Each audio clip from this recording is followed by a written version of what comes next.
Como era gostoso aquele tempo de criança. Alegria, família, muitas festas e danças. Sonhava um futuro repleto de amor, construções e conquistas. Aquela criança almejou.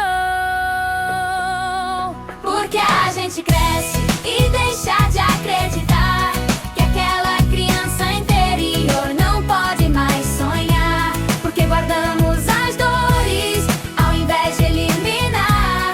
Tudo seria mais fácil se nossos olhos voltassem a brilhar. Não é fácil o dia a dia de quem não estava no padrão. Exclusões, poucos amigos, as mágoas nasciam, cresciam e se alimentavam desta dor, tendo que provar a todos que aquela criança tinha valor. Seu silêncio trouxe o rancor, seu olhar triste ficou, e do mundo aos poucos se afastou.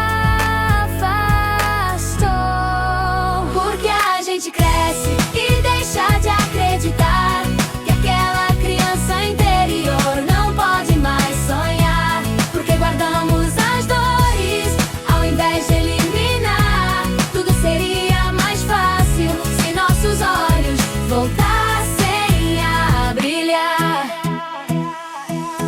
E assim o tempo passou, a criança um adulto virou. Aquelas dores, aquelas mágoas no fundo do peito se instalou. Novas dores vieram, por grandes percas passou, e na mesma caixa no peito aquela criança as guardou. Porque a gente cresce e deixa de acreditar que aquela criança interior não pode mais sonhar. Porque guardamos as dores ao invés de eliminar. Tudo seria mais fácil se nossos olhos voltassem a brilhar. Novos caminhos se abrirão para o seu despertar.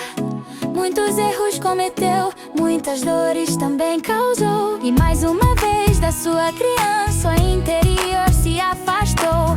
Abandonos e traições, as percas o mutilou. Seus pilares se destruíram, sua vida se findou. No silêncio do seu peito aquela saudade sem fim.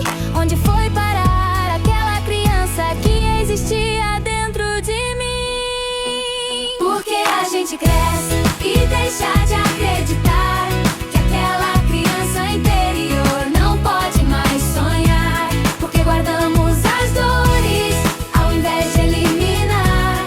Tudo seria mais fácil se nossos olhos voltassem a brilhar. A gente cresce e deixa de acreditar que aquela criança interior não pode mais sonhar. Porque guardamos as dores ao invés de eliminar.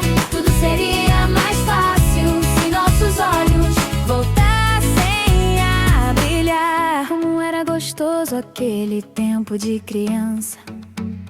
Alegria, família, muitas festas e danças. Sonhava um futuro repleto de amor, construções e conquistas. Aquela criança almejou.